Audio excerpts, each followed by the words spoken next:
All right, we are live. What's good, everybody? Happy holidays and New Year's Eve. This is B. Lee, and this is GOAT James Kingdom, where we discuss the greats and explain why LeBron James is the GOAT of basketball. Johnny's off today. He's spending time with his family, but Travis is stepping in to help co-host the show. Travis been here for a while, and he'll step in, even though he argues that Jordan is the GOAT, but it's all good. We're going to discuss primes and peaks, taking the top 10 players of all time. Me and Travis agreed on this, so it's LeBron, Jordan, Kareem, Bill, Wilt, Magic, Bird, Kobe, Shaq, and Duncan. I think that's the 10.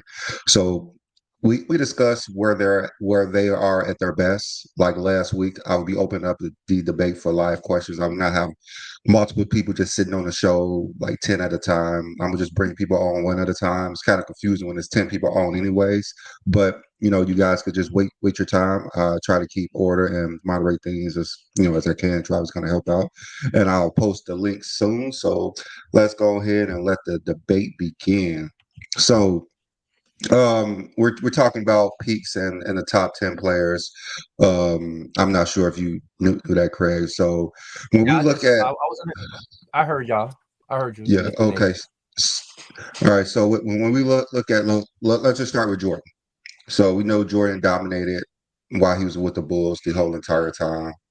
But Craig, where would you say would be the best years of Jordan? I know everyone has different years, but I where do you would think that would start say at? 87 to the 96-97 season. 96, 97. But I think Travis, we agree like 87 to 93 was Jordan best, Oh, his right? Yeah, best. Oh, Jordan, yeah, yeah. Well, yeah, you could say that. 87, yeah, 87 to 93 was when he was probably why most people say he's the greatest of all time because of that span. Even though he didn't win in those earlier years, 87 through 90, he was clearly the best player in the league and most dominant on both sides of the floor. For me, towards like when he came back from his second retirement, he worked on his mid-range game better, but his production dropped off a little, even though he was still head and shoulders above everybody.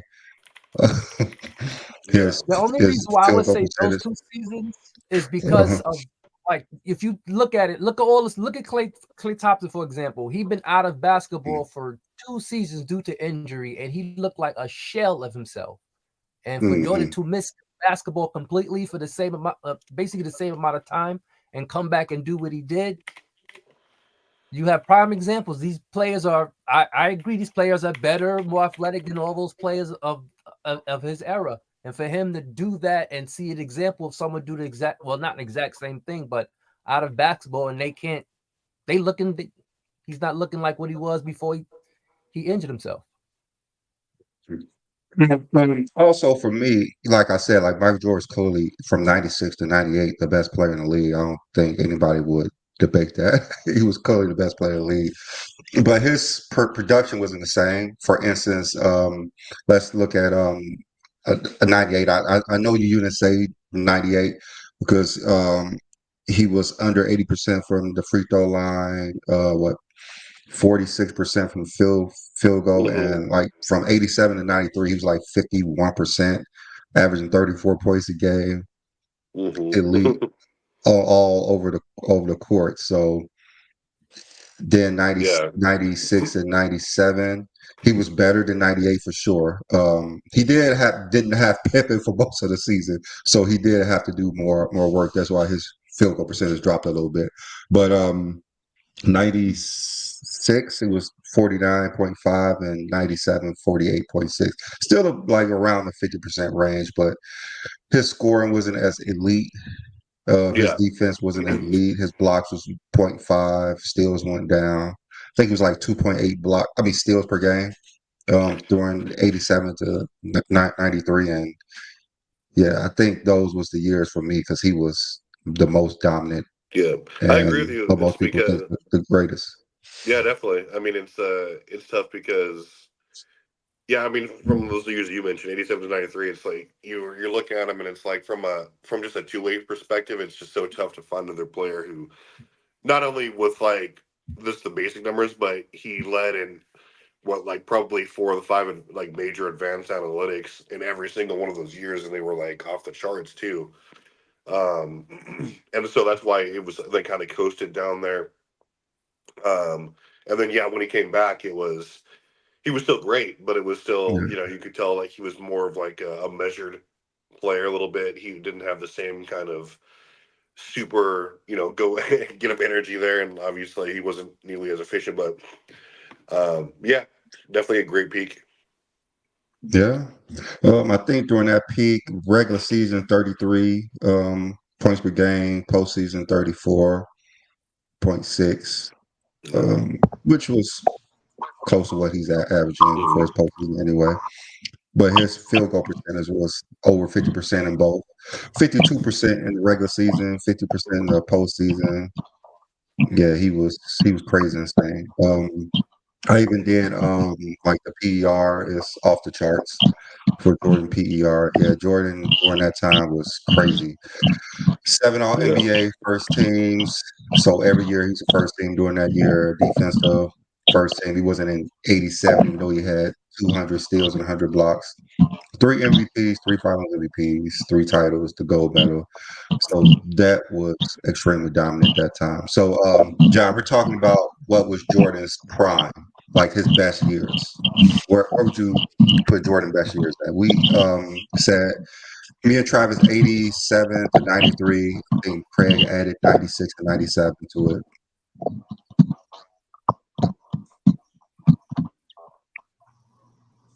I would say 87 to 92. You think to 92? You saw a change in 93. It was a change, but you saw a change in 93. But from 87 to 92, Jordan was that's who he was. That was his prime. Okay. All right. So let's get one of you guys on here. We'll post a link so you guys can add your 2 cents about what was Jordan's prime, which someone said his career is his prime in a debate. So his entire career was his prime. He must mean his entire Bulls career was his prime. Someone's got what is that? I would say his Yeah, whole sports career was talks. prime. His first 2 years, he was a rookie and hurt. Yeah, his rookie year, he wasn't in his prime. Yeah. I don't think nobody was in that prime in their rookie year. No. Yeah, so it can't be his whole Bulls career. I mean, like we Definitely said, like wasn't Jordan's great. Most people say Jordan's the greatest because of his prime. What's good, Twin Man? Yeah, I think it's. All right. Hey, what's up? Can y'all hear me? If somebody Yeah, said okay. 93, I wouldn't get upset. But I say 87 and 92. Okay. All right, Twin Man. So where do you put Jordan's prime at?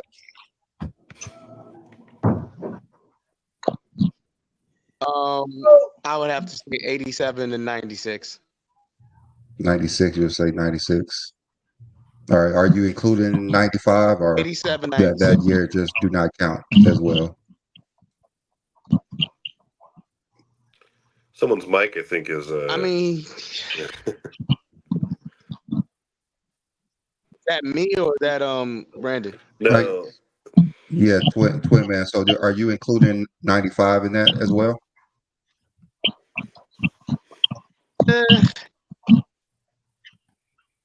Can you hear No. me?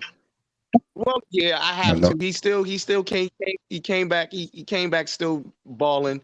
I mean, they didn't go to the finals, but he still was kind of Michael Jordan. So he gets that he still played very well. I would say I give his peak from 87 to 96. Your mic is bad, Twin Man. It's my wireless. I'm trying to tell y'all. It's cool. All right, Johnny, showing your face, taking a break. So where you putting Michael Jordan's prime at? Mute Twin Man right quick, please. I think he's muted. No, it's not Twin Man. Check John. Do John.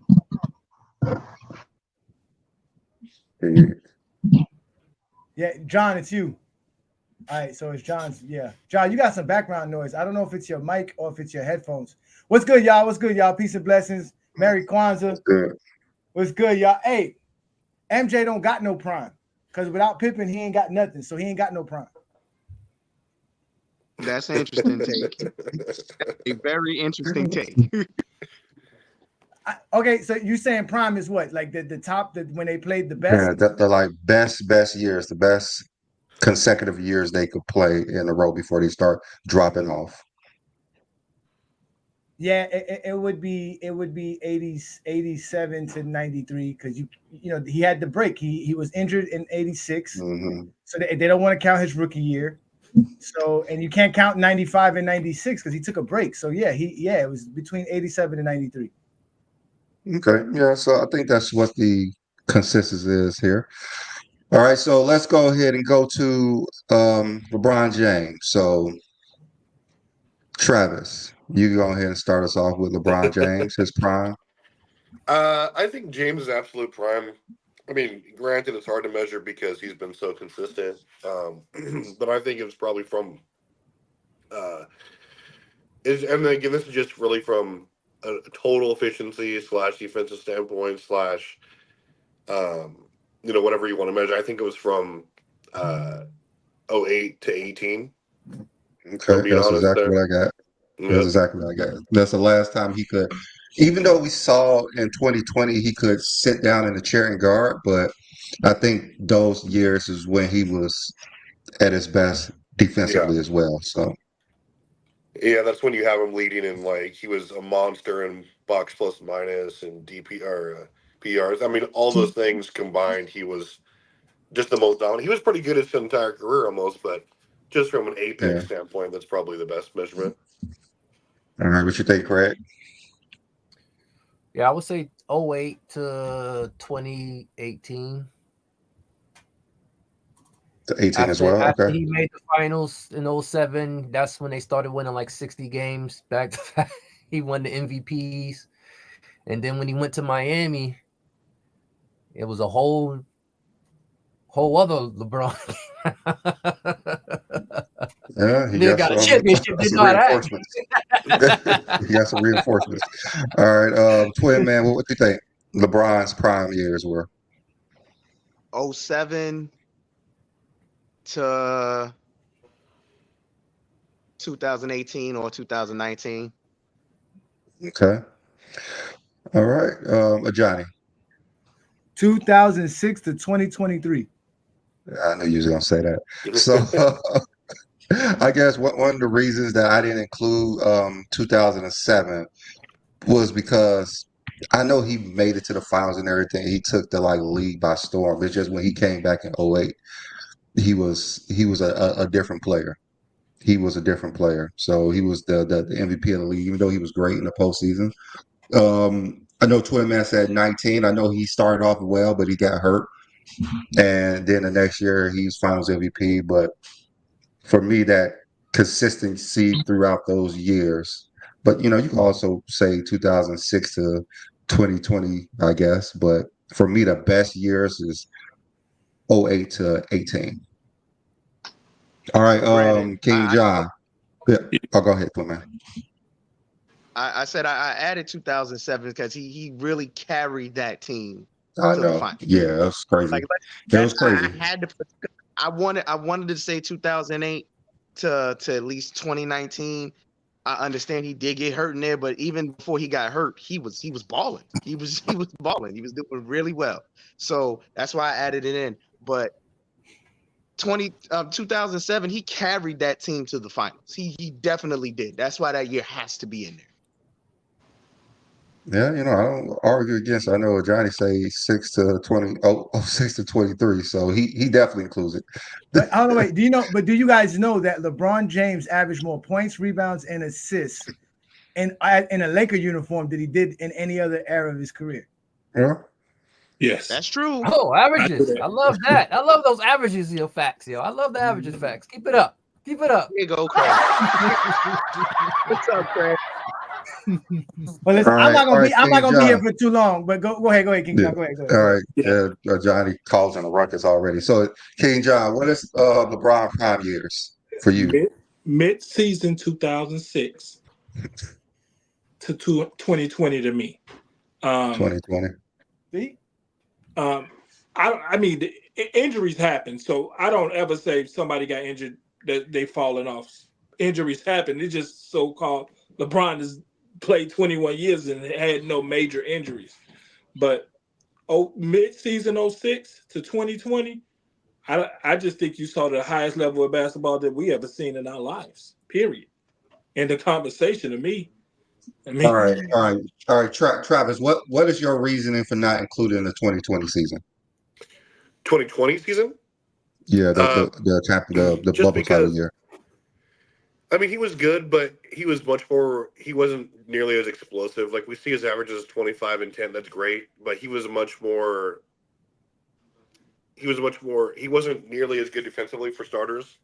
And also he was a good passer. I think his apex passing season was probably not, but again, he had arguably the best, top 5 player on his team in AD. AD was definitely the best player on that team. Make no mistake about it that year. But again, he was good, but again, he was nowhere near, like, let's say 2013, 2014, or 2018 as far as efficiency, prowess, explosive-ness. Again, he was really good, but I just can't really. And plus, he was coming off an injury. I just can't see where you can make an argument that was at his actual prime, aside from, like I said, statistically. But if you look at his entirety of his career, especially like when it comes to advanced metrics, like I think the 08, or you can even throw in 07 too if you wanted, but just from an overall standpoint, I don't think that was his best year or prime. I'm sorry. Not Travis. Hey, Craig, Twin, hold on for a second. Craig, what's your reason for not including 2020? Because he was 35. All right, you can get into it, man. Nigga, Jordan was 35. We ain't count that as prime. And he was MVP. Nigga, all right, Twin Man, you got it? Twin Man. All right, it's cool. I'm going to go ahead and go. So, just, I didn't include it either. But I know Travis saying, like, defensively, but remember when Murray was just giving everyone just buckets. He was unstoppable. Then they had to switch LeBron on him in the playoffs, and it slowed him down a lot. So LeBron was still defensively great. And we seen him versus the Bucks that season when he was guarding Giannis. He took it on to Giannis because he wanted that MVP of that year. So LeBron averages didn't really drop off that much. He shot 49%, scored 2 points less, but he averaged a lot more. Like, he averaged 10. He led the league in assists. Double He season. shot 35%. His only double season of his career. How can you not say that's not in your prime? And then in the postseason, he was pretty good. He shot 37% from the 3-point line for the whole postseason, 56% from the field. Like, the dude was good. The dude was really good. His numbers didn't drop off, really. Brandon, was he all NBA second team that year? No, he was first team. He was second MVP votes. I was trying to make a point. Okay. At what point? We don't. Yeah. What point? Okay, you're not in your Jordan prime, but you all NBA in his first prime as team. well. Jordan was all NBA, not in his prime. Yeah. We discussed, like, Jordan was clearly the best player in the league, but he wasn't the same as he was in 93. So are you guys saying that in 2018 to 2020 it was a good enough drop off that he shouldn't have been in his prime still? He hasn't really had a drop off. It's hard to say. He's still averaging what he normally averages. Only reason why I didn't really add 2020 in there is because he honestly really didn't have to carry the way he normally would have to carry. He was still great. Don't get it twisted. He still produced at a high level, gave what he was going to give you, but he didn't really have to carry the way he normally did because of AD. So that's the only reason why. He hasn't been healthy in LA since he's been in LA. So that's the thing with me. He's never played more than 70 games in LA. That part of your prime, you got to play games. Playing 50 games a year. Craig, where did you have MJ's peak? I mean, prime ending. I had his 97, peak I think. Yeah, I had his peak 97. Oh, okay. So you could have added 98 then too, because he played 82 games, 98, and like you said, so He's old. He was 35. I don't think y'all So remember. 34 is the cutoff. 34 is the 34. cutoff. Okay, 34 is the cutoff. Okay. I don't think y'all remember Yeah. that 2019-2020 season before the pandemic, and LeBron was playing great. Yeah, he Remember was the the best ball. player in the league. Yeah. Yes, I mean he was. I mean, yes, I mean I don't see. I mean, even if he has a drop off, don't mean he's still not in his prime. Even if he has a small drop off, I mean, He played what, 40, 45 games, 47 games in 2019? No, he played before that. Because remember that was the shortened season because of lockout. No, He no, played. 2019, his first year No, in the Lakers. He 2019. just, The first year in the Oh, Lakers. 2019. the first year he played 55. He played 55. Okay. Yeah, And they played 67 of what the 72 total games, I believe it was. Yeah, it was 67 out of 72. Yeah, so he played majority of the season, so it wasn't like he was hurt that year. Yeah. With LeBron, it's like, Yeah. so you look at his from Yeah, like that season's hard. yeah from 08 till well actually from 08 to 13. If you just want to do pure analytics, he was a monster. He was leading in almost the league in almost every major advanced stat from 08 to 13. That was arguably like I'd still say it's like the second or third best peak we've ever seen. Like, and he was crushing these things. These were way higher than any of his other points in his career. When you look at especially win shares and BPM, he was just obliterating everyone. Again, so he went from like a monster down to really, really good. From those times down to the but that's why the advanced stats are very misleading, because it's really not that, because it's based on what you do with your team. It basically says that between 07 and 2013, LeBron James dominated the advanced stats because he dominated his team in stats more than anything. When he got to Cleveland, he didn't get a chance to do that. And on top of that, you're talking about Kevin Durant and Stephen Curry and Westbrook seasons, which would trump his seasons no matter how good it was. So he still could have been like, I think, top 3 in most of those categories he was in. But because Westbrook is having a great season, Stephen Curry's having a great season, Kevin Durant, 2014 is Kevin Durant, 2015, 2016 is Stephen Curry, 2017 is Westbrook. So those years, we're still saying LeBron's in his prime, even though the advanced stats wouldn't say it as much as it would have been in 2013, 12, 11, like you stated before. So that's why all those advanced metrics are very misleading. If it does anything, it really shows you how much they dominated at that time for their era, but it doesn't really show you how much they were really in their prime. Because, we can still put Jordan in his prime in 98 and 97, and his advanced metrics wouldn't say it as much as 90, 93 or 92. You see what I'm saying? That's true. I mean, I think I agree with you to a degree for sure, but there are various advanced metrics, like, for example, BPM and which is for 48, that don't necessarily depend on a lot on your team. For example, his best team, I would say, arguably, was 10 to 11. If you're talking about his most balanced, and he was still blowing it out of the water. That really, the only things that would affect your team, is like, let's say your offensive win shares in total, because you're winning games at like a 60 plus clip every single day or every single season. Blah, blah, blah, blah. But like when it comes to just individual production, then you have your again, just these per game win shares that measure how effective your team is while you're directly on the floor. And that's really just where you see your major contribution. And that's for him from like basically 06 to 13 was unbelievable. And that's when you can say, okay, so while he was on the floor, there was not a more valuable player in the league than him. And that really doesn't have a lot to do with your team. Sure, it can, but I mean, your team would just have to suck completely with or without you. No, I'm saying those metrics are revolving around his team. Again, your advanced stats are measuring you towards what you do with your team. So that's what I'm trying to say. So once he got to Cleveland with Kevin Love and Kyrie and those guys, it was a different way of running. It was a different LeBron. He took a step back for Kyrie, just like he did in 2011 for Dwayne Wade for a little bit. But he was still the man in Miami because there was nobody else in Miami. Cleveland actually had a better roster than the Miami roster when you really think about it. When he joined Miami. You know what I'm saying? Well, I mean, sure. But I think they won 60 games once. No, Cleveland won twice back to back. They did. They won 60 games back to back twice. I thought they won 50 games the first year. Then they did. I don't think he ever won 60 games when he came back. No, you're talking about when he came back. I'm talking about his first stint in Cleveland. Yeah, his first stint. Yeah, they won 60 back. Yeah, that's what I'm saying.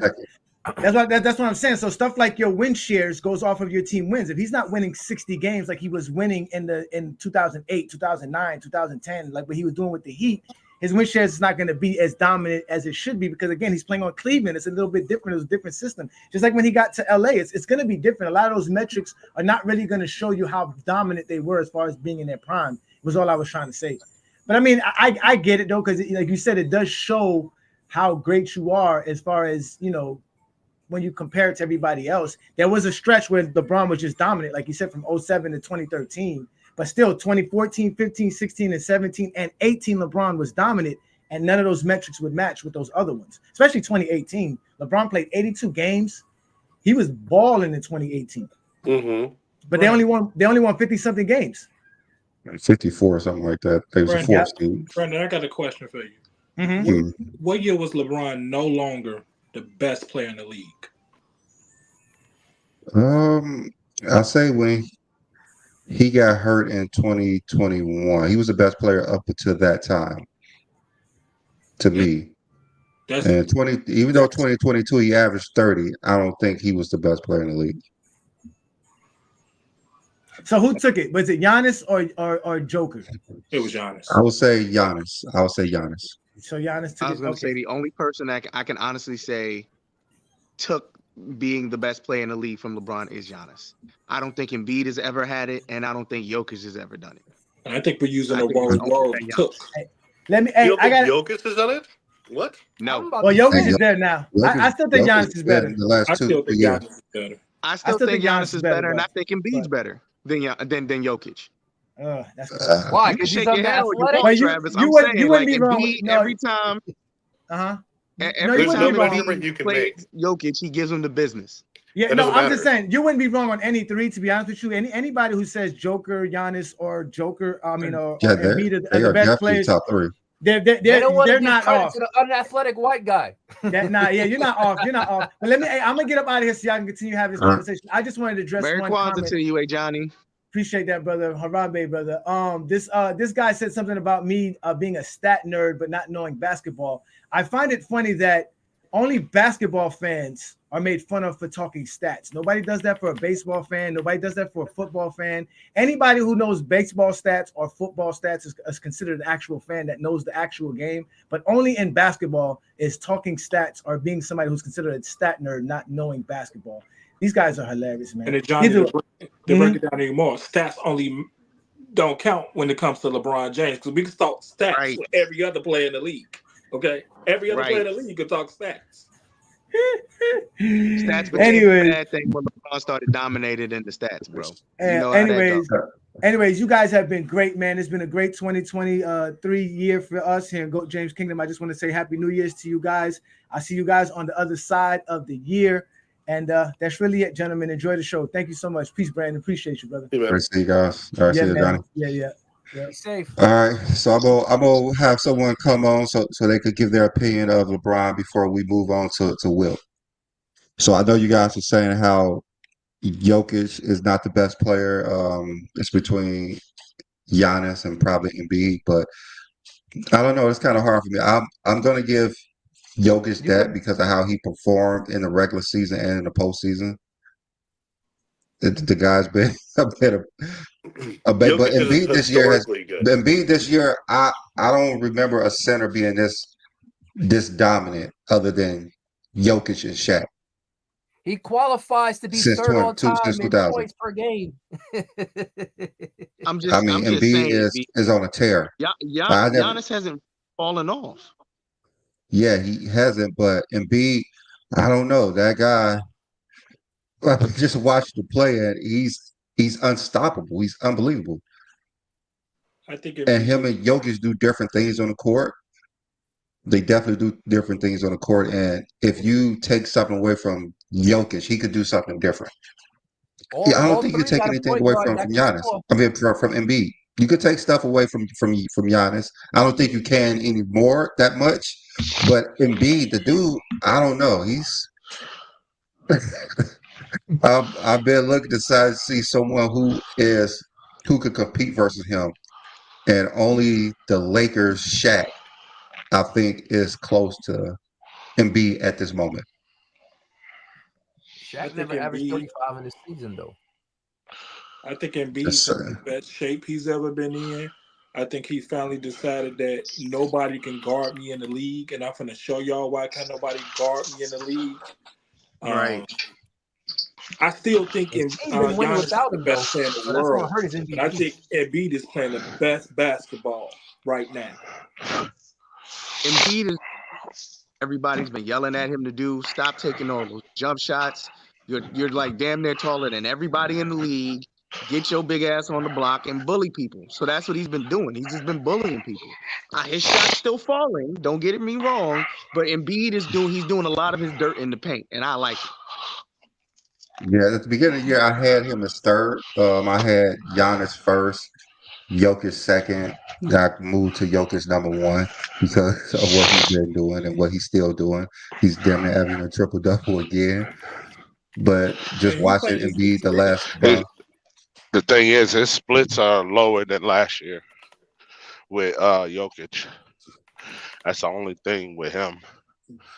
All right, what's up, Ralph? So we were talking Yeah, about what's the going on? primes before we move quick to Wilt. So what years would you say Jordan had his primes?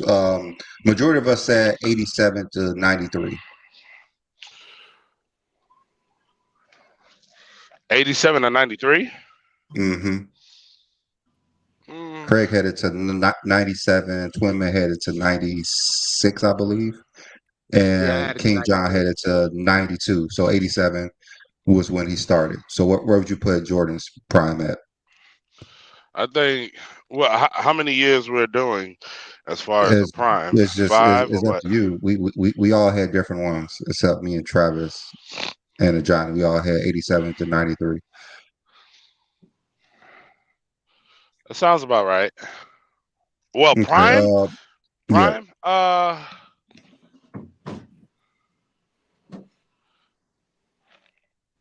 I say maybe 87 to 96. 96, like Twin Man. Yeah. All right. That's a prime. Then, I mean, peak is different. well, peak is like what, a year or 2 years? It's about a 3 to 5 year. Basically, like that's not a peak. So Ralph, I you would say say that's Jordan a was in his prime. prime in 95? That's the end of his prime. I'll say that's towards the end of his prime. I would say a peak 96. is at least a couple of years. It's like 3 years. I guess that's no Some clear definition of it. some players you could say like LeBron has a like his peak I think is larger than normal. It's crazy because he, even though he's still, I'm not gonna say he's crazy athletic, he's still athletic enough to really give these young boys the business. His shooting has improved. Like I think he's shooting 40%, like over 40% from 3-point this year. Yeah. I mean, his shooting is good, but I don't think like he's playing at a high level. I don't think he's in his prime per se, but he's putting up great numbers to be out of his prime though. I mean, that's how LeBron has been for a while. But I think most of us for LeBron said 08 to 18. Some included 06, 07, and 2020. So where would you put LeBron's prime at? His prime? Oh my God, that's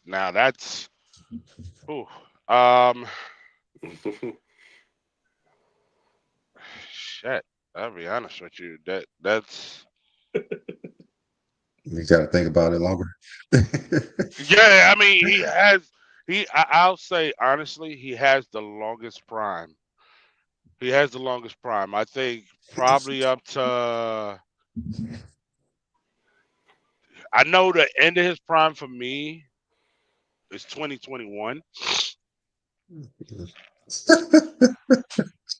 That is the end of his prime. The beginning of his prime. Shit, I got to think about that, to be honest with you. That's the hard. Would you The say beginning. it's before I would say. 08? I would say. No, I'll say. Yeah, that 08, that 07, 08, I could say that. Yeah, that's the MVP season when he put everything together. I All think right. that's what you could say is the beginning of his prime. All right, Travis. So let's go on here to Wilt. So where would you start Wilt prime? Shit. Would it Wilt be was his gross off. rookie season? Would you say his Nah, prime was his nah. rookie season? Started. I mean, yeah, I mean, you pretty much have to, right? It's like because from I mean, just like he was, off the bat, he was averaging what 37 point in 37.6, and then like 37. yeah, then he was just like going insane. I mean, I would say Wilt legitimately, like his absolute just monstrous prime was probably from, like you said, rookie season 60, and that's all the way through. I mean, really until arguably he joined the Lakers, but I would say till 70 because he still put up 27 and what was that, like 18 or whatever it was, and so, or yeah, 27, 18, and then he became more of like that team oriented player to mesh with West and all those other guys. So I would say a good 10 years, 60 to 70, absolute prime. Okay. All right. Craig, what you think? You probably didn't really look From that his much rookie up. season until he went to the Lakers. Because, He like I went to the said, Lakers. Wilt was used in the NBA to promote. He wasn't used to win. That's why he kept losing. They was building him up as this show guy. Hey, look, this guy gonna give you 50 points. Come see him. They didn't put a team around him to win championships. He got lucky that one season, but they was using him to make money for the NBA. He didn't have no good team to help him win until he got to the Lakers, and then they still was losing. Okay. All right. Twin Man. I completely agree with what Craig just said. Everything that Craig just said was 100% factual. I agree with what Craig just said. His rookie year, and I think Travis is on the same page too. His rookie year to he got to the Lakers is his first year with the Lakers is his prime. It's ridiculous. I think he averaged like, how many years did he average? Like 40 points. It was just ridiculous. Like, Got, what is this, I'm sorry. Like Wilt's name needs to be in the GOAT debate a lot more than than it is, because he was just an absolute monster. Yeah, the literally coach said, "Well, I'm gonna make you average 50. You're gonna score 50, at least 50 points every game." And he had no problem doing it. He did it with ease. Yeah, he was used to make money. Remember, he All came right, from the King blood John. product. So they were All trying right, to. what you got? I think we Where agree you all got, the way Wilt? across. I mean, from his rookie year till he To got to the 70? Lakers. That first year with Okay. the Lakers. I mean, I agree with everybody else. I mean, it's right there for you. I mean, it's easy to see. All right, Ralph, since you Well, the historian. I'm gonna be the oddball, because the thing is, you gotta understand, Wilt set the bar so high his rookie year. I don't consider somebody their rookie year their prime, but when he started, like I say 62 all the way up to before he got to 70. Because like that rookie year was just so crazy. It's like, all right, that's the bar. Now, did it go up to where he started playing even better? And if you look at 62, he started playing better, and then it just started skyrocketing. So I wouldn't say his rookie year. I would say 62 on to 70. Ralph, your argument says his rookie year. I mean, your own words says. Well, I mean, the thing he is, set the bar it's so like, high that, right. It's like, the thing is, it's like the rookie year, he set the bar so high. That's why, I mean, you can say that's the best rookie year of all time. I'm gonna be honest with you. It is. And like, it's like, how do you go higher than that? You know? And then once you start looking in 61 and 60, I think is on that same playing field. I think he elevated more once he got to 62. So for me, 62 is when he started really hitting the prime and start being even more dominant? Me, I'm gonna say his rookie season to 68. I would say his rookie season because he was the best player in the league. He was the MVP and everything. So I would include that year. 68 was I think it was right after he won the title, but he was the MVP. He led the league in assists that year as well. I know you guys are including the first year at the Lakers with the Lakers. But for me, I just cut it off at that 68. Hold on, when he went to the Lakers at 70? 69, 70, I think, right? 68. 16. All right, I'm gonna Yeah. scale it back a little bit. It's 69 for me then. Okay. Yeah, I put it to 68 for me. Yeah. I mean, I'm listening to Ralph, and I'm like, so you set a bar so high that that's not the start of your prime. I mean, Nah. Right. I mean, Like you said, he had the best rookie year ever. Yes, and I'm not taking away from that. I'm just saying it's like when he elevated to start being even better. When he really started hitting it like 62. Come on, man. He averaged 50. Yeah, 50 compared to his rookie year. Come on, like let's be real. Like there is a big gap between that. So it's like I gotta say, all right, yeah, you're starting to hit your prime, even though your rookie year is abnormal. But come on, you got better. It's like let's look at everybody. 38 and 27. Well, like, nobody can compare. That's the problem. Like his rookie season, no one could really compare. If you take his years from his rookie year to 68, he averaged 36 points per game and 25 rebounds per game. His rookie year, he averaged 37 and 27. So like, that's ridiculous, man. The dude was insane his rookie year. Yeah, but I understand what Ralph is saying. At that third year when he averaged 50, like that's the year that he should have got MVP. Saying, okay, he should have got MVP. How Russell got it? Bill Russell should not got that MVP. What are we talking about? Wilt should have got that. Wilt should have got that. And that's the problem. He was doing stuff like that so much they thought it was a regular thing. He'll do it next year. We'll give it to him another time. That's what it was. Yeah. Yeah. That was crazy. So I'm gonna add the link in. So whoever wants to chime in on Wilt Prime could chime in. I'm gonna bring one person on. So whoever clicks on. But like I was saying, like Wilt's Prime is pretty crazy. Yeah. Pretty crazy. You average 50 and don't win MVP. I mean, right. That means somebody got to be averaging 60 to 70 to win MVP year. Oscar averaged a triple double.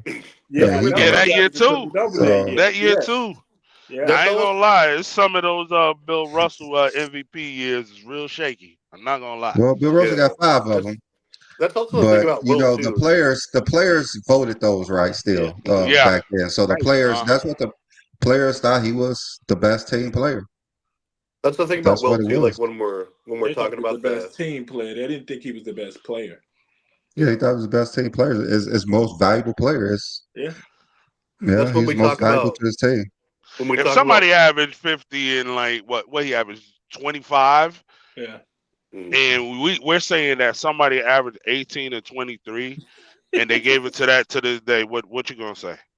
Everybody lose their damn mind. I mean, they gave Nash 2 of them, so they gave Nash. That was ridiculous too. I'm not. That's why who they pay off. Nobody liked him in those days. That's what because he was busting everybody's ass. They didn't like him. They didn't like getting scored 50 points on it every night. That's why they ain't voting. I mean, that's the thing about Wilt. Too. Like when you talk about the GOAT debate, it's like Wilt is just. If we're not talking about eras or anything like that, it's just straight up, then we're gonna see Wilt. He has to be the GOAT. Like just from I mean, who dominated their era? Sheer numbers? But sheer numbers. Just like, you're talking about from a statistical regular season numbers. It just regular season numbers those years. But he was pretty good in the postseason. That's why he's the greatest 59 to 68, he still averaged 29 and 26 in the playoffs. So it wasn't like it was a huge drop off. Yeah. That's All why right, he's so labeled so the let's. It was greatest a drop off. smackdowner of all I ain't gonna time. lie. It wasn't a huge drop off. So, but 50 to let's go 34. to 36. That, 30, well, 36. 36 Yeah. and That, 36 and that's 29. Then it went to 29, but that's just for the seasons I thought from 59 to 68, where he was the most dominant to me statistically. I think his best year was 67. To be honest with you, Okay, so let's go ahead and go to across Bill the board. Russell. Travis, you go ahead and start us off with Bill Russell. I mean, Bill Russell. I mean, you could say he came like it's huge. Just like I mean, kind of like Wilt. I mean, he was really good off the bat. I'd say if I had to like narrow down like his best seasons. I mean, because he was pretty consistent scoring his whole entire career. Like he started with 14.7, ended with that. I would probably say though that you had probably a stretch with 57 to 65, where he was averaging like 14 and over 24 a game.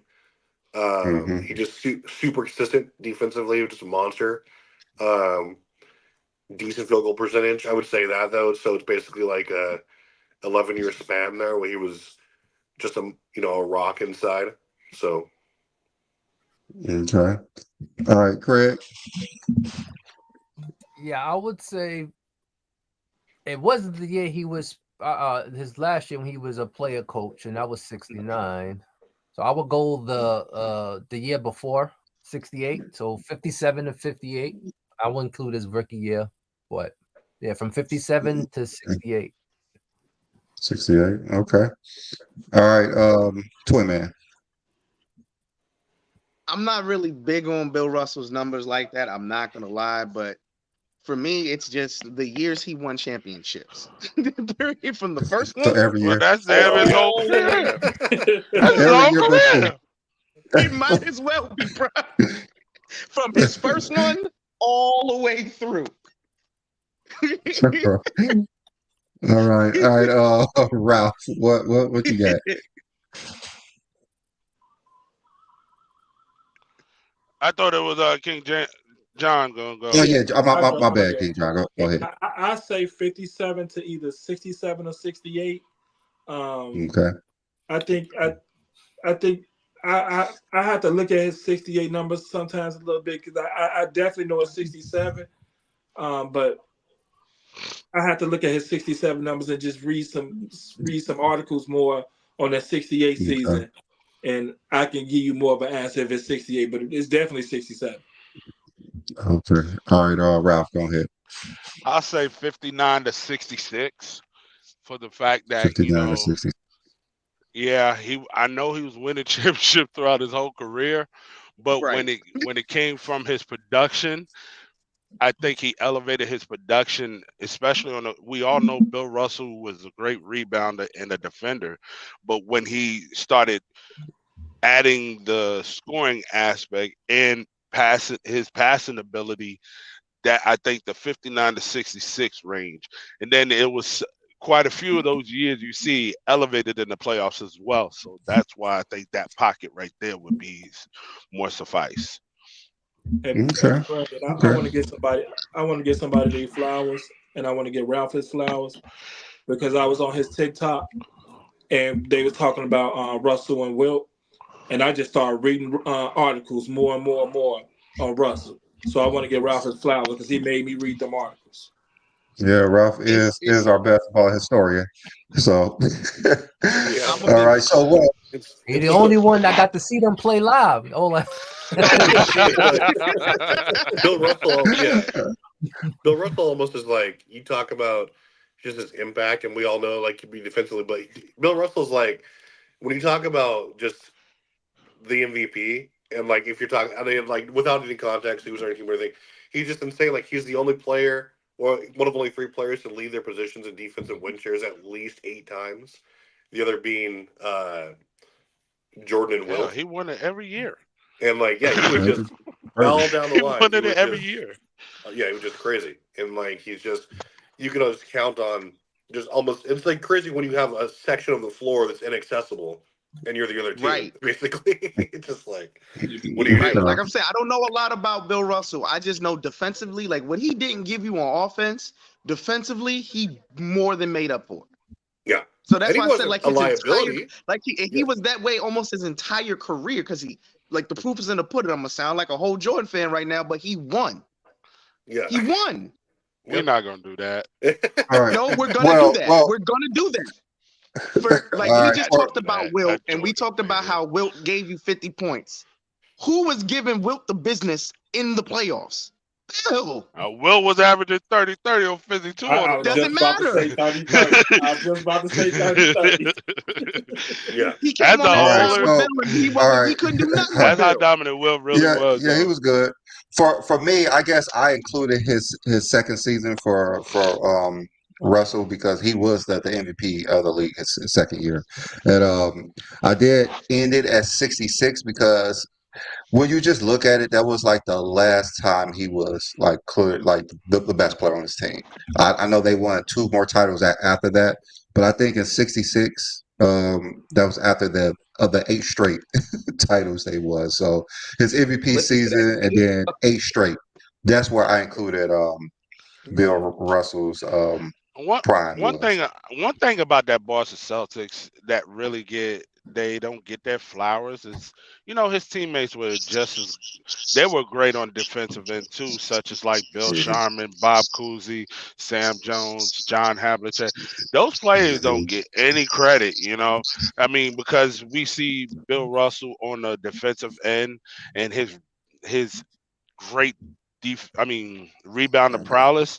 The thing is, I feel like those players don't get their flowers on the defensive end because But if you Ralph, look at some of those years, there was quite a few of them top 10 in defensive win shares. Mm-hmm. A Ralph, Yeah, lot of I them guess one in of the main multiple reasons they years. don't get it over because Bill Russell has all those MVPs as well. So he was like clearly the best player on the team to most people. And just like Pippen, they don't really give Pippen his flowers because he was number two. They're not going to really care about the second and third best player on their team, which is unfortunate. Well, well, Ralph, I got to I echo got a what question. Travis said. Look, listen to what Travis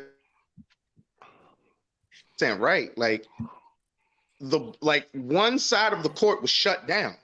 The ball could not get over there because of Bill Russell. Mhm. Everything in sight. I mean, it's hard. It's hard. I understand what you're saying with Havlicek and Kuzi. Is it me or he's breaking up? Oh yeah, he's breaking up. A All little right, bit. so Oh, guys, let's go ahead and go to Kareem. Travis, where do you have Kareem prime at? Kareem's my all-time favorite prime because I'd say he's the guy I would draft first, any choice ever. I would say for sure his prime is from 70 to 80 or 69 to 70 to 80 because he was He's just saying his like first year or his second year? his let's say I'm gonna go by his first year because I kind of agree with what Ralph First says. year, Like you okay. get a little sample size, but his second year on until he and actually even his first year with Magic 80, but he was just from then he kind of tempered his play to fit in. But from that point on, I don't think basically he had an entire decade of basically being like the undisputed best player in the league. And I mean, you could make a couple arguments here and there, but like he was basically giving you 27, 28, 29 points a game and like 12 rebounds. He was a monster defensively, 4 block titles, uh, let in, every best man. Like, so he was just going to be, just a monster and just one of the most reliable players we've ever seen. Not really injured ever. Just consistently dominant for an entire stretch of decade. Kareem is that guy. Correct. Kareem is tricky because he dominated in the 70s, and we all know what happened in the 70s with the other league being Mhm. but he did dominate. Like I say with Jordan, he did dominate who was in front of him, so you can't fault him about who was he playing against. So I will give him from 70 to 81. I still think he All should have right. been the finals MVP in 80. Oh, he was. They actually just gave it to Magic. Stern did. Yeah. Yeah. Yeah. All right. Twin man. What you got? I got 69 to 81. Okay. I got All right. Like it was just ridiculous. It's like what he did in the 70s was ridiculous. It was just ridiculous. And it is like, I'm sorry, we'll just end it there. 69-81. Kareem was better. All right, Kenny John, go ahead.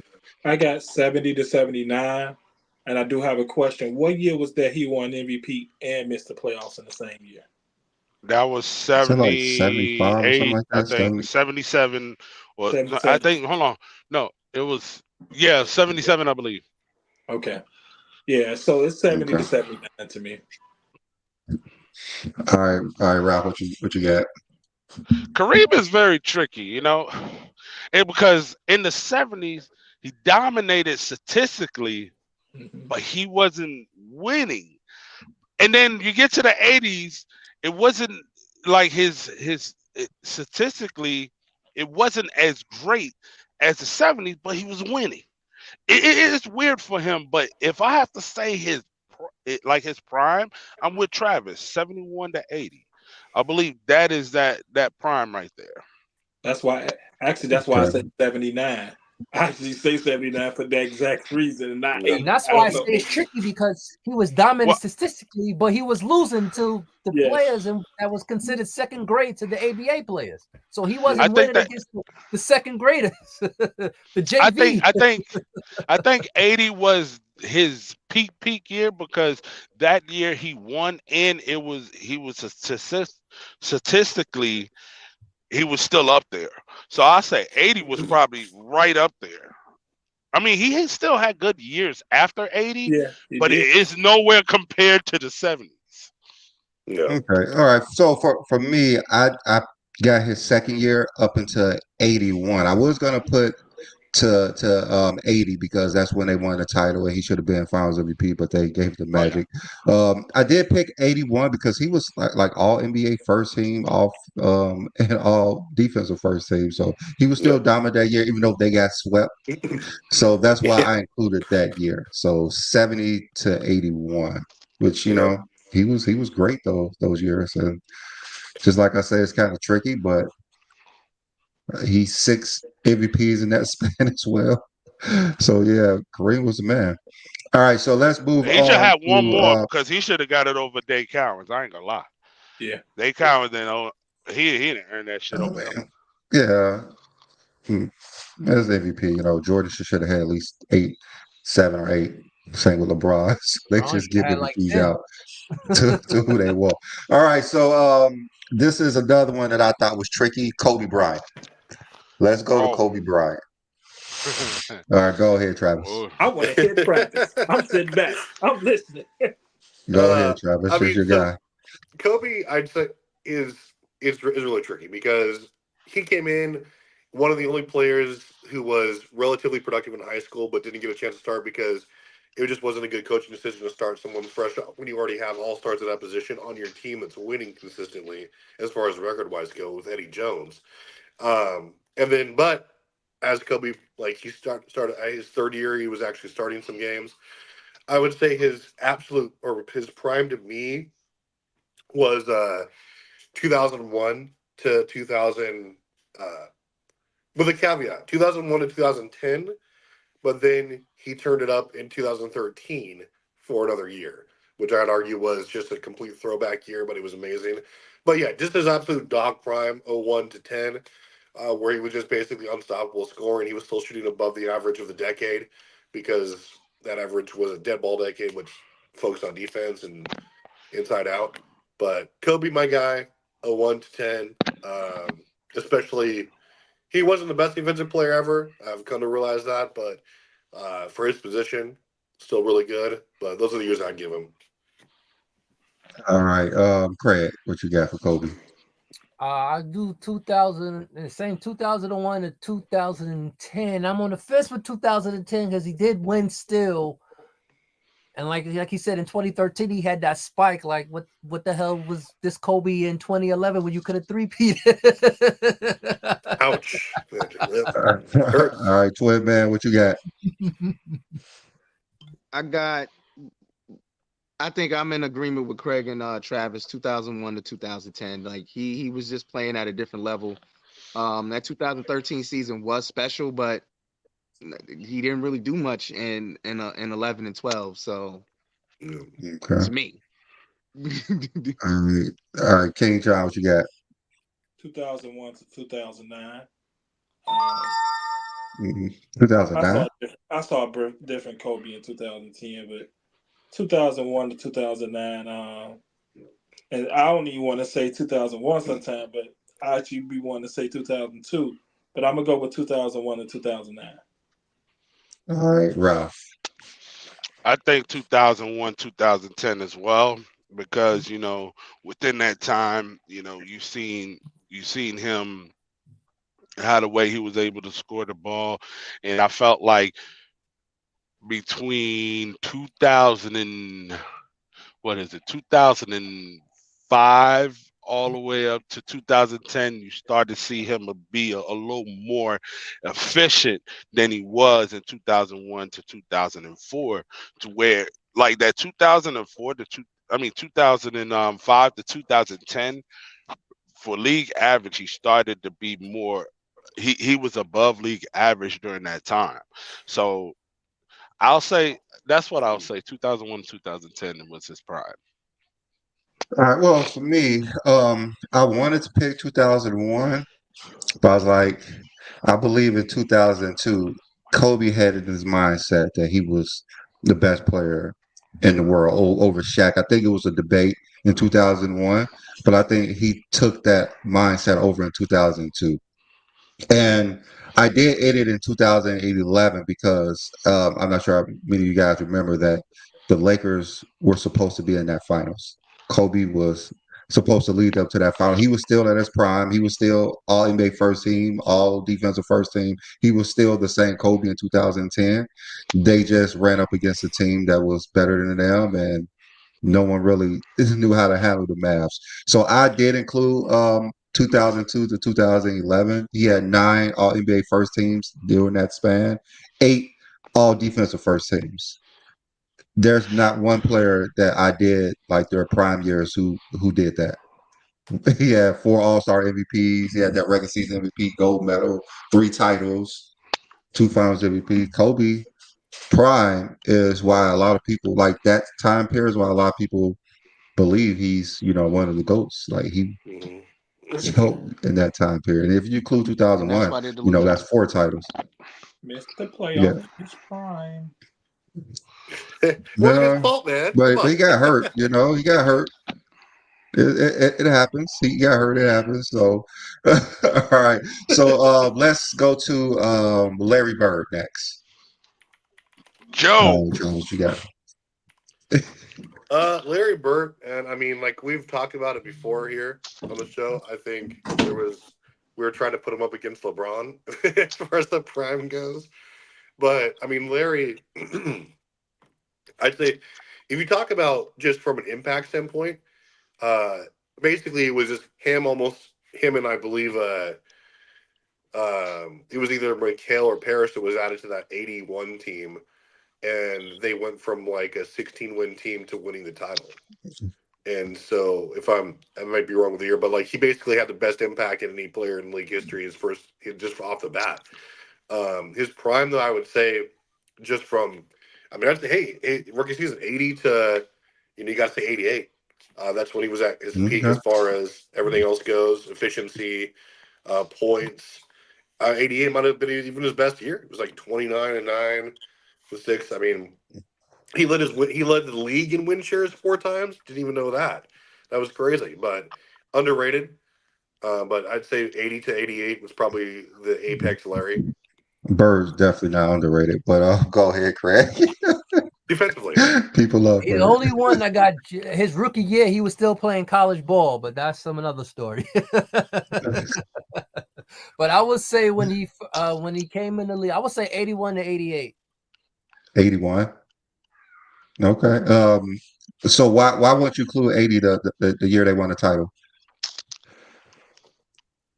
The Lakers won in 80, but 81 he won. So Yeah, the Lakers won in 80. No, yeah, I'm 80, 81. Yeah, that's what it was. 80, 81. Okay, yeah. So that's the year they won 81. All right. King John. Yeah, I'm gonna say 80 to 88, and I agree with Travis. I think 88 was his best year.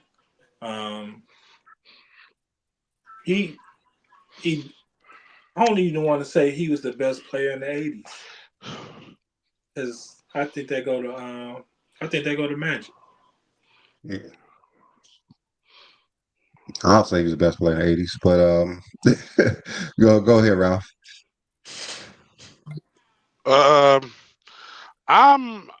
I think really when I look from a statistical, I know he won the championship his second year and everything, but when I look at the production in his most impactful years, I think actually 83 to 88. 83 to 88. Yes, for the fact that we seen him be more impactful within those years, also winning at the same time, to where it was a lot of those years. Between those years, he led the league in a lot of those advanced stats within that time. He had a couple of here and there at the beginning of the year, but when he was leading in multiple was in between those years. So Ralph, is that more of his peak or his prime? That I would say more so his peak would be. I think more so 85 to 88 is his peak. Okay. Okay. All right. Well, for me, I picked like Travis 80 to 88 because he was all NBA first team every year. 3-time MVP, 3-time champ, 5 finals appearances. I think that span was his prime. Yeah, the guy was unstoppable at that time. I do have him above Magic because I know Magic was great. But Magic did come into his own before Larry did. But later on in his career, Magic surpassed him, of course. Like Okay. after 88, Magic definitely surpassed him to me. But just in the 80s, I would say was Bird. So let's go ahead to Magic then. What you got, Travis, for Magic? Magic. I mean, I would say it's just so tough. Like when you see players who just, it's rare that you see players jump in and they're just good off the bat, like with Mhm. no cooldown. Like they're just like, hey, hitting around running. Magic was one of those guys. I'd say his prime though. It really just depends on when you're. I mean, I don't really go by prime off of like when they started winning or anything like that. I'm Mhm. just talking about just pure statistical standpoint. I think it was probably, uh, I would say 80, 82 to Mhm. probably. I mean, when he left, he was still Yeah, dropping 91. 20 and 12. Yeah, I mean, Right, all the 11 way to to the the end of his finals. career.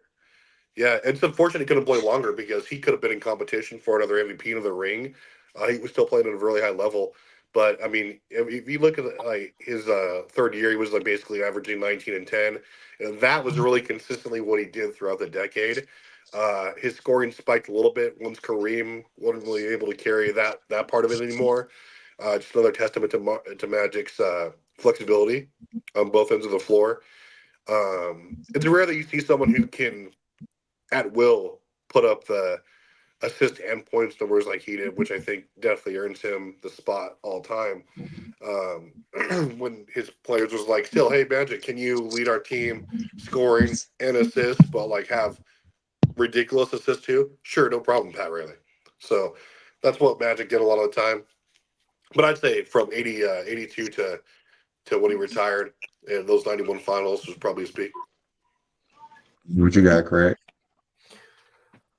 Uh, yeah, I would say with Magic, I would say from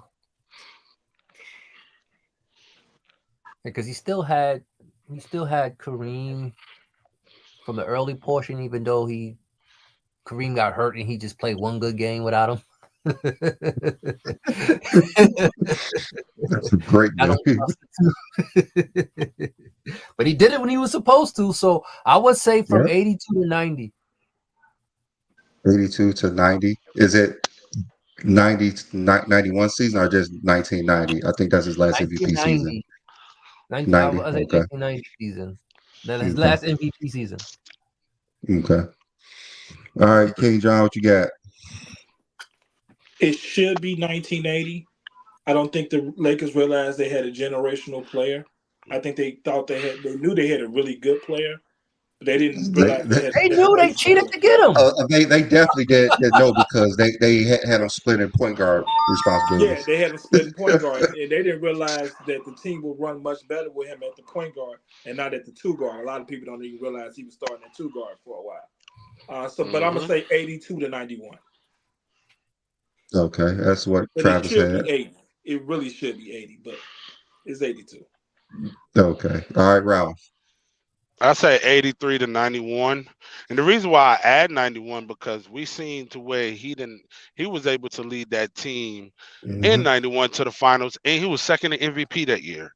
So coming off an MVP year and then the next year being second in MVP and then able to put up the numbers that he was able to put up without having a dominant center that he had in the past, I think I can still add the 91 within that time, but definitely 83 to 91.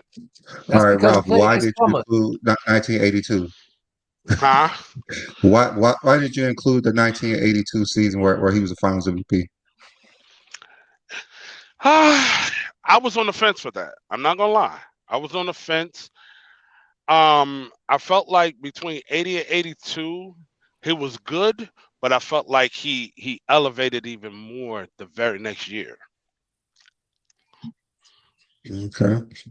All right, guys. I guess I agree with King John and Travis. I got 82 to 91. I included that first one where he was the Finals MVP, the first legit one he had. So that was mine. So we got two more players left. We have Shaq and Tim Duncan. So let's go ahead with Shaq first. Shaq, I mean, I would say if we're just talking about he's another hard one because he was great off the bat. I mean, as far as efficiency, scoring, I would say he even had tougher competition as far as his position goes in the 90s. One of the few, positions where you could say was absolutely the apex. But I would say probably from those finals years from 95 to, I would say, all the way down until, his absolute prime, I would say, was probably into the 03, when he was still completely unguardable.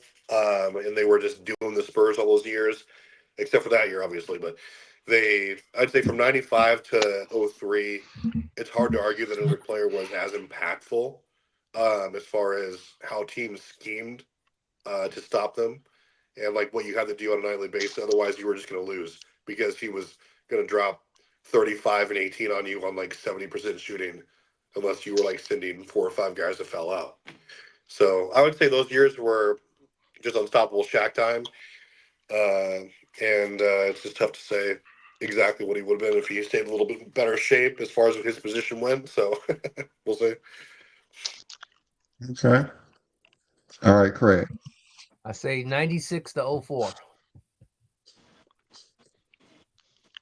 04. All right. King John. Because he was on a super team in 2004, right? Keep hearing.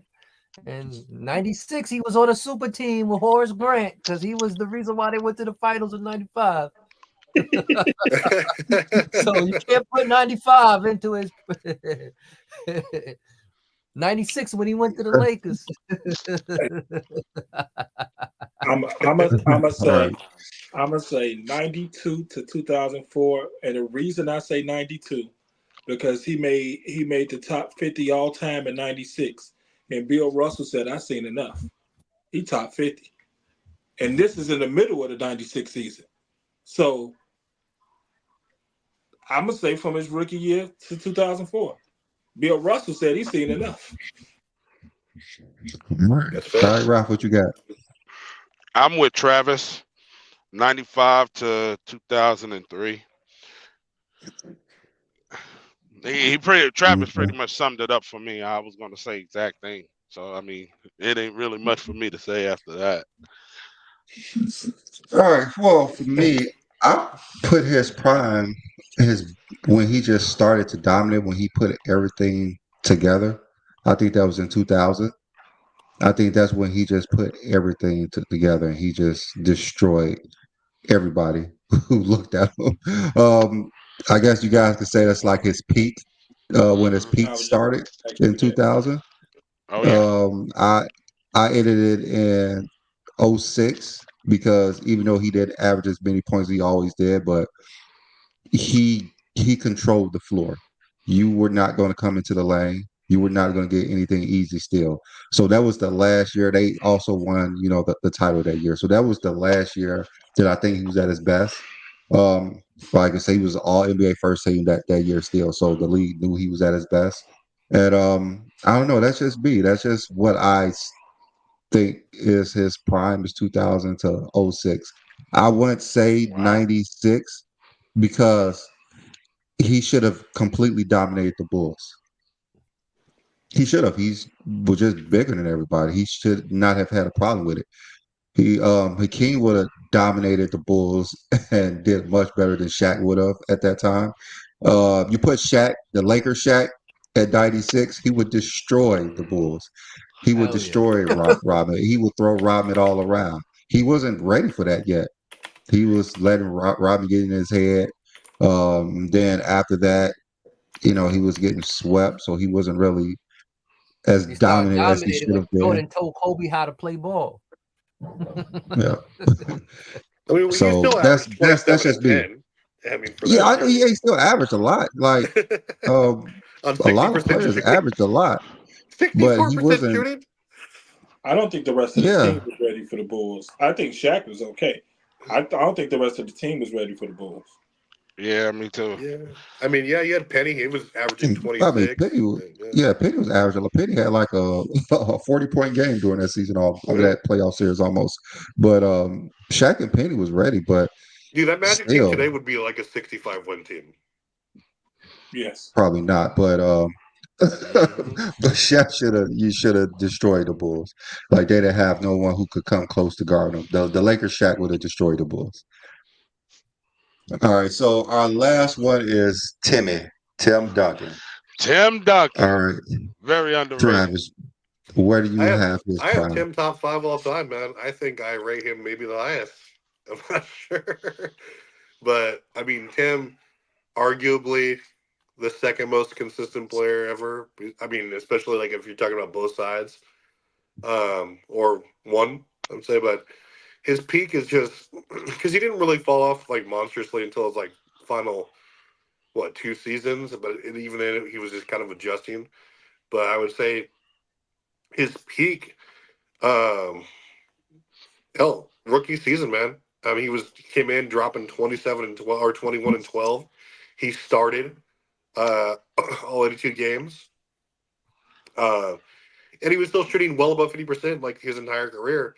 I would say probably until his last prime was probably 2010, where he was just going tit for tat with the Lakers for like that entire decade, which I still think is the best basketball decade we've ever had, in my opinion, just from watchability standpoint. But yeah, 98 to 2010, I think is peak Duncan. He made the All NBA first or second team defensive like almost every single year of his career except for the last two. And I mean, it's just really hard to find a defensive and offensive anchor on both ends for that long, who's that consistently playing that many games without injury. Duncan's the real one. All right, Craig, what you got? Well, I will say, see, that's the thing because we say the rookie year for certain players when Yeah. you can count the Now rookie thinking years of for players we didn't count that had better statistical seasons than them. But for me, I would say 2001 to 2010 for Duncan when he had those arch rival histories with the Lakers. They played him like 5 years in a row, something like that. they played him in '99 as well. Yeah, I'm including, but I'm just saying they played him literally the first 5 years of his career. They was just going back and forth. But I can't put it like I can't start that yet because, like I said, the Lakers did from 2000 and 2002 did win in his presence. So I say 2000 and 2001 because 2001 wasn't his fault. The Lakers was just He that wasn't great of a there. team. They No, he only got lost hurt in one the game. playoffs. Yeah, They only He got lost yeah, hurt one he in the got game in the hurt playoffs. in playoffs. 2000. In He didn't play in the playoffs 2000, either. he didn't play in the playoffs because the Suns beat him. The Suns beat him, and he 2002 didn't is play that when year. he played Yeah, them in I think 2002, 2003. Craig, are you saying 1999 that the year he won Finals MVP? Are you saying that year, not 2000? No, I'm saying 2001. I said 2001 and 2010. But Oh, 2001 okay. he didn't play them I in the said I couldn't finals. do it I mean in the earlier playoffs. because, huh?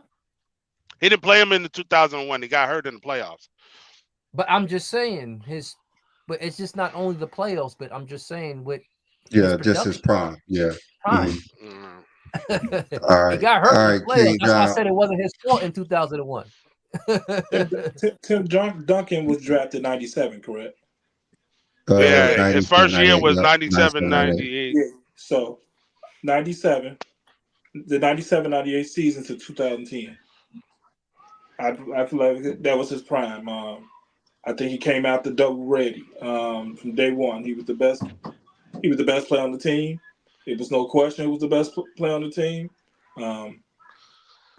I say from his rookie year to 2010. I mean, he was unstoppable. I mean, he really didn't have a weakness on the offensive or defensive end. So during that time period, hey, I mean, you could say his free throw shooting at that time.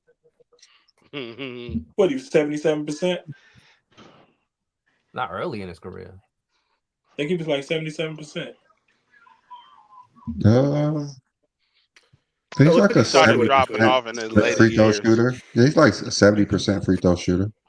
He was decent. For a big man, that's pretty good. All right, Ralph, where you got Duncan Now at? I'm always the Tim Duncan bodyguard because he gets a lot of slander when I'm on my TikTok lives, and that first From year. who? Oh yeah, trust me. Yeah, you got to get a TikTok and join us, man. I'm gonna get you, man. You'll see. I'm definitely Ralph gonna ain't join. lying though. Here's the thing about Tim Duncan. His first year, I can't say his first year because we still see David Robinson performing at that similar level. I felt like once they were moving away from David Robinson to give the keys to Tim Duncan at the playoff run in '99, and that's where I think it started. To where I'll say that 98, 99, to where you seen him play at a high level and then elevated in the playoffs, and that was the keys to Tim Duncan. I'll say 99 to 2008, and I say that I say that because 2007 he was that best player. Like I always say, from 2001 to about 2006, Tim Duncan had a big boatload to actually carry on the offense and the defense, and he had players to help him, but they solely relied on him throughout that time. Then that's when you started seeing Tony Parker, and then Mono started coming into their own around towards the end of that prime years. I felt like he was Tim Duncan's also a weird one because even though when he fell off, or like he was falling off on the offensive end, I can't even say fall off because like once Manu and Parker started coming into their own on the offensive end, he kind of took a step back on the offensive I end and don't think started Duncan slowly. ever fell off on his efficiency He offensively. He just took a step back because Yeah. he had help on the offensive end to He where didn't need to. now he could solely focus on the defensive end. That's why the defense, you look at throughout his career, it lasted such a long time. That's why he made the 15 all defensive teams. So I mean, I could say up to 2008 is like from that scoring aspect, you still got that from him. Okay. For me, I included 99 to 07. I have to include 99 because he was, led the team to a title, Finals MVP. He was the deal in that lockout year. I stopped it at 2007 because that was probably the last year that he was the best big man in the league. That's probably the last year he was the best big man in the league. I know some of you guys included 2008. That could include that as well. But I think 2007, though he didn't get Finals MVP, he was the best player on that team. They beat the Cavs so bad that he didn't really have to do much. So Tony Parker got that Finals MVP. It wasn't because of anything Duncan did; he just didn't have to. So I included 99 to 2007 during that span, all 8 All NBA first team, 7 All Defensive first team. So he was dominant as hell that year. When you Those say times, big 3 man, you Finals mean power MVP, forward or just big man in general? You just mean his just position, big. big man? Yeah, just Oh, big man in general I was to saying you me. just Yeah. said Shaq was the best. With You could, 2000, yeah, you could also I'll say say that too. power forward. Well, yeah, yes, that's the power forward, I guess. That's what I But then meant, the power forward he position. played more center than he did power forward. He started at Well, center in like his around last half of his career. That's where he no, started he started playing at power center, I forward. believe. He Yeah, started yeah, he started center. at He power started forward. center around 07, Seven. Let me somewhere see. 08, Uh, somewhere around there. 07 was the first year he was a center, Yeah. Yeah. and he played majority center. So up until 2006, he was a power forward, and I think around that time, you start getting more athletic. I remember Amari Stoudemire was just constantly dunking on Tim Duncan. Just he couldn't do anything with Amari Stoudemire. Constantly just dunking on him nonstop.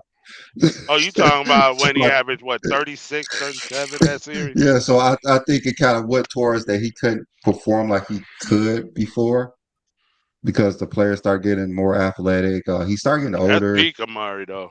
Yeah, yeah, he was something Peak nasty. Amari was a different person. Nasty what he did to Duncan. That's why hey, Nash Ralph, got those MVP. But hey, Duncan did. He held his own too. He Oh, he performed held very his well own, in but that too. hey, he Ralph, He just he ate a lot of dunks. What's up, John? hey, Ralph. Remember you said in the 98-99 season that they was trying to go from David to Tim. yeah. That was actually happening in his rookie year, but they was trying to give David his respect because he had so many years in the league that they was just trying to still go to David. But everybody, if you watch San Antonio, everybody knew it was Tim Duncan's team, and that's why I say rookie year because watching you knew it was Tim Duncan's team, but they were still trying to give David Robinson his respect because of his years in the league. Well, when you look throughout that season, then you look at their production. They mirrored each other basically because they both was averaging 21. And I mean, like when I say mirrored, it's literally Yes. mirrored. It's like when The you Twin start Towers. looking when you start looking at that 98-99 series, I mean season, even from the advanced statistics, David Robinson was above Tim Duncan, but when the playoffs came, it reversed to where Tim Duncan was on top on the advanced statistics and on top of his production, to where that's where I seen, all right, they're handing the keys to him, and now David Robinson was playing that more supportive role to Tim Duncan, to where he was going to be the focal point on the offensive end, to where and he had his defense. David Robinson was more of a defensive minded player after that 98-99 season. I agree. That's actually a really good point. Also, like that. I mean, another thing that I obviously credit Duncan with, and this is why I have Kobe so high too, or one of the reasons is because that era, you could say from like '98 to 2010 or whatever was arguably the toughest era in NBA history. You had in 01, you had 8 teams, or you had 7 teams in the Western Conference alone win at least 50 games plus. I mean, Duncan was just in a war zone like his entire career. Like you had the best versions ever of the Kings, of the Blazers. He was going to war with prime Shaq.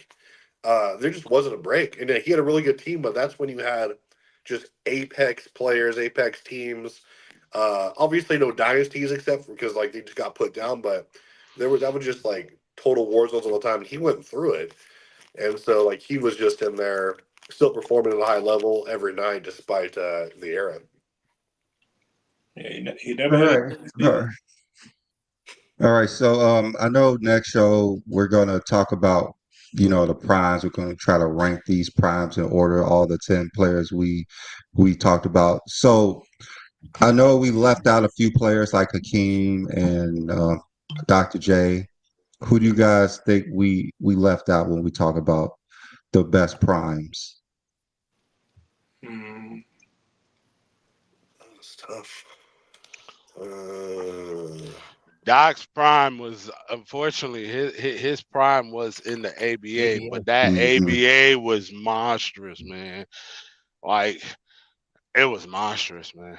I mean, Is it too early to talk about Steph's and Katie's prime? Steph, maybe. Nah, they're all like 35, 36, right? I don't think it's up there. I don't think it's up there. I don't think it's up there with these guys' primes. That's the thing. Hakeem might deserve it. The thing about Hakeem, though, we're gonna say Hakeem. I don't think his prime is. It's like a I would tick say below Moses. theirs. Moses had a good prime. Yeah, but not I don't think it was compared just. I don't think it's to the compared to ones these named. guys. That's the thing. But what do you? It's Like his prime was great, but I don't think it compares to these guys. That's the thing. I think the guys that we're naming, their primes were within winning as well, compared to like Hakeem. His prime, most of his prime was he was getting knocked out the first round. And Moses, he had those. He had those 3 years that I would say that's his peak, but his whole prime, it's the same. I mean, I think with Wilt, I don't think it's only, a higher like level. the prime that we said for Wilt included only 2 finals appearances, 1 title. But then again, he did have statistically the greatest prime ever. So that's the only one that has less than 3 titles. Yeah, Kareem, I think. Oh, Kareem got 2 titles in that span. I think their statistical standpoint is such astronomical. It weighs itself out. That's how I. So where will we start Kevin Durant's prime at? And where will we end it at? 2012 to 2000 and what? 18? 19? 18? 18. No, he got hurt in 19. Yeah, but that was having a good year this but year, he too. still, I mean, yeah, he got hurt in 19, but I mean, that regular season was still crazy. Yeah. I mean, that's because he has Steph. Yeah, they're right. I think in 2019, if he doesn't get hurt, I think we're watching the best player in the world. Yeah. I'd say from like 2010 to, I mean, obviously there's an injury year, but up until now, I mean, he's playing. Obviously he didn't really play last year, but like if you omit those years, he's really just super consistent too. You can't omit 95. You can't omit the years he got hurt. 2012 to 2019 is pretty much where you've seen it wasn't that many hiccups. Yeah. That's why I'll say, but if you're saying like 2010 to now, it's so much to where you can look at certain years and certain series and everything, be like, you have to shorten that up a bit. I think 2012 to 2000, and if you want to say 18, I'll say that, but 19, I think you could stretch it to 19. I think you could stretch it to 19 too. I think 19. I think if we do Kevin Durant, he's just lacking with the other players because that will only be all. If you do 12 through 19, that's only 4 All-NBA first teams, 1 MVP. He got those 2 titles, 2 Finals MVPs. It would be just lacking from the players in the top 10. Yeah. And if we do Steph, it's even worse. Even though he do have those, I don't know where we're going to start Steph at 2015 when he won his first MVP. 15 to 22. To 22. And within that, it was like from after 19, between 19 and 22 wasn't looking too great for. I mean, he had 1 good year, but he'd been hurt throughout a lot of that time. He missed the playoffs twice in that time period too, right? Yeah, he got knocked out the play-in, and then he missed the playoffs. Yeah. Curry's the only. No, he was hurt. He was hurt. I think he played like only 6 games. One of them. That's how they got James Wiseman. Yeah, he got 4 All-NBA first teams, just as Kevin Durant, 2 MVPs, 1 Finals MVP. You do got those four titles, but then again, when you're the second best player on 3 of them, I'll say 2. I say That oh well, 2015, he was easy. the best player. Just like how we said with Kareem in '80, that's the same thing. 2015, he was the best Yeah, player. that's true. That's true. Yeah, but still in the top 10, they're lacking in players in the top 10. Like look at Kobe. Because I started Kobe in 2002. He has 9 All NBA first teams and 8 All Defensive first teams. Yeah. Well, out of all the players we name, is KD and Steph the only players who didn't make an all defensive team? Yeah, they didn't. Well, Magic Magic. didn't make it. Okay, Magic didn't make it. Okay. Yeah, that's But true. like a few of them did. Like Magic when I got look 5 at MVPs. That Yeah. shit makes yeah, up for it. that too. Yeah. Yeah. Magic was just I guess he's transcendent. when I look at somebody in their Bad prime, defensive ball, you most if they're valuable to capable, us. like if they're capable of being all defensive first team, you know, and all NBA first team, they have to show that consistency over those years, like Kobe did, Jordan did, like that consistency. The Like two-way if players are always going to be top 5 because they're just like unquestionably the best two-way players, which is important. But then you have players like I have Steph top 10, yes, but like it's because of what he did to the game later on. But then you have Magic, who was just the absolute best at what he did too. So you have to have him up there. So it's like, you know, Magic wasn't really capable of being a all defensive first team player. So, yeah, you know, it's kind of different for players who are not capable of doing it. Like if Michael Jordan was an all defensive first team, we'll say that he's slowing down. yeah, You know, basically. because that's the bar he set. hmm That's the bar he set. He set the bar of being the best offensive and defensive player in the league. That's the bar Jordan set. And when he's not that, we see like he's declining. Yeah, yeah. Same with Timmy, things like that.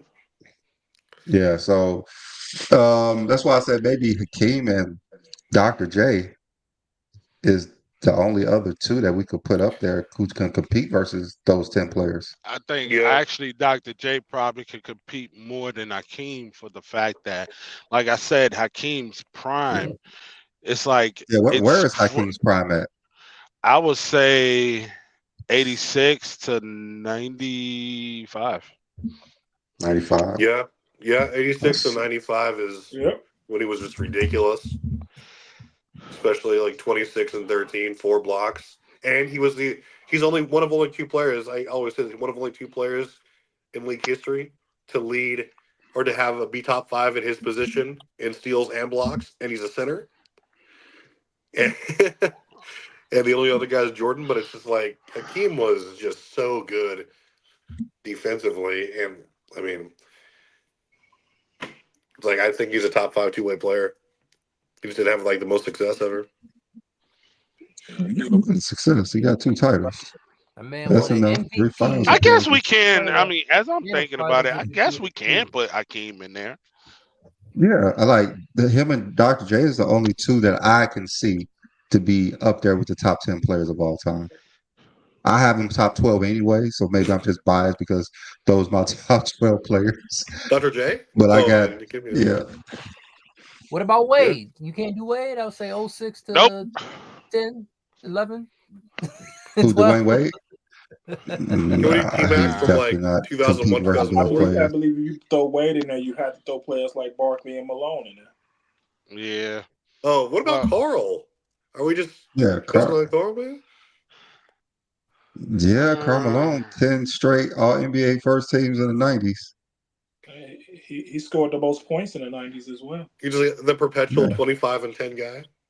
I mean, You know, oh, but he got Stockton. 2 MVPs in that time period. Swell. If you look No at the most titles. consistent player in NBA history, Yeah, it's but I don't think John Stockton. anybody in the top 10 isn't a multiple time champion. Everyone is, right? yeah. Oh, for sure. Will has the lowest. Like, yeah, everyone's And a or multiple time MVP, champion. Finals MVP. Yep. Yeah, the only one who don't have a Finals MVP is Bill Russell, but and the trophy named Well, after him. Yeah. But I Will think has the a most Finals MVP. underrated player in league history is John Stockton, though. like by far. You saying Malone? Malone and Stockton, right? Yeah. John Stockton, 14 and 14 for like, or 14 and at least 12 for like 10 seasons, and played 82 games, 12 times. On Does he have defensive the side, best assist to turnover ratio? Or is that Chris Paul? Who has the best ratio? I think it's him or Chris Paul. You Yeah, got to be one of the two. You got to be one of the two. yep, that's true. I mean, I would be Yeah, surprised if but it wasn't Stockton. What is it? Hey guys, I gotta 10.5, run. 2.8? all right, Dan. All right, then, Ralph.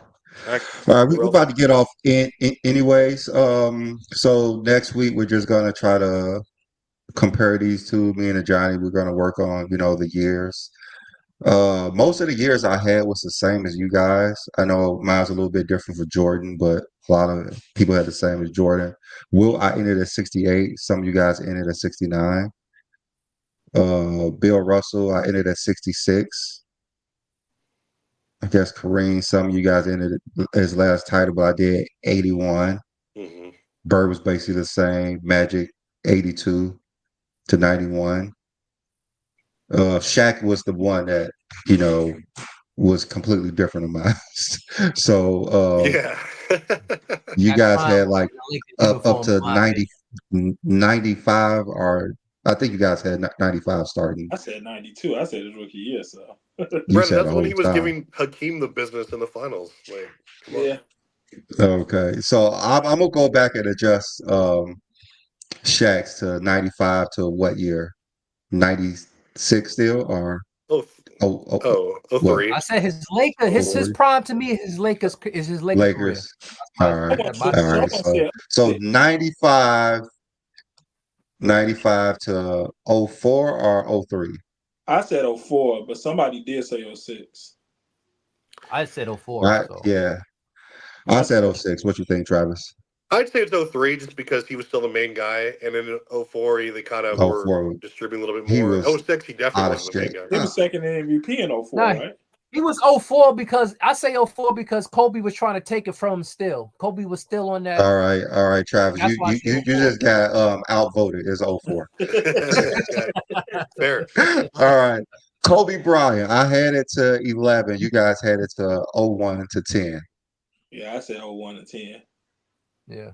And then everybody kept throwing that 13 season in there.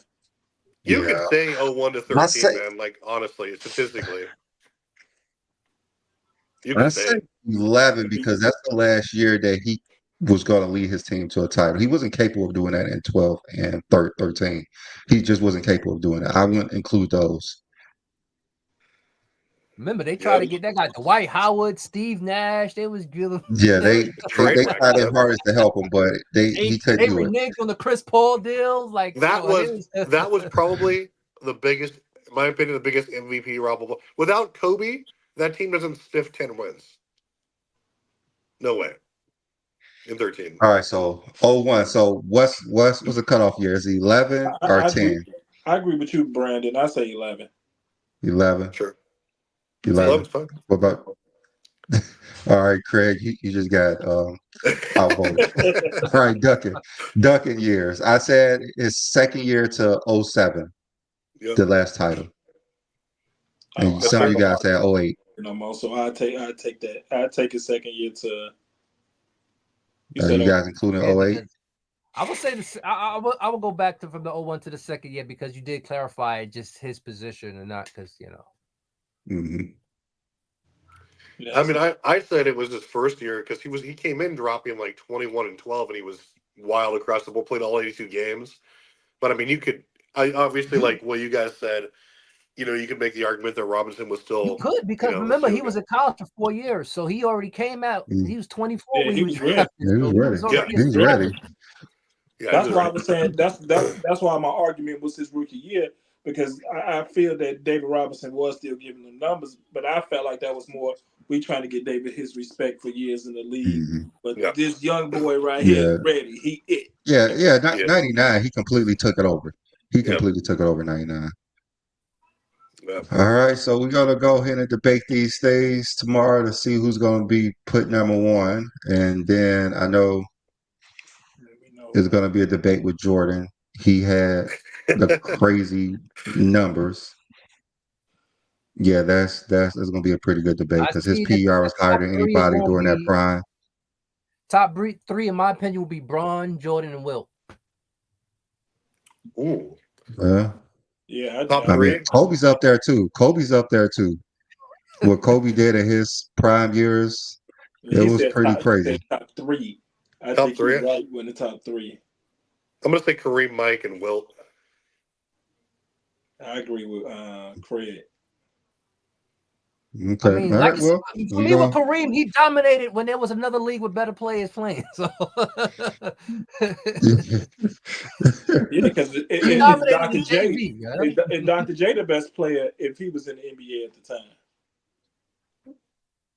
well, most people say it was between those two. Remember, they got some of the years they was both MVPs at the same time. Yeah. One for the ABA and one for the NBA. Can we get Alex English in here? Yeah. Oh, that's a good one. All right, guys, we're going to about to get off here. We've been on for a while. Happy New Year to All right. everybody. See you guys back here next week as we try to see who had the greatest prime of all time. See you guys. All right, I ain't gonna guys. see y'all, so happy All right, New Year. I ain't gonna yeah, see y'all happy New Year's, everybody. Yep.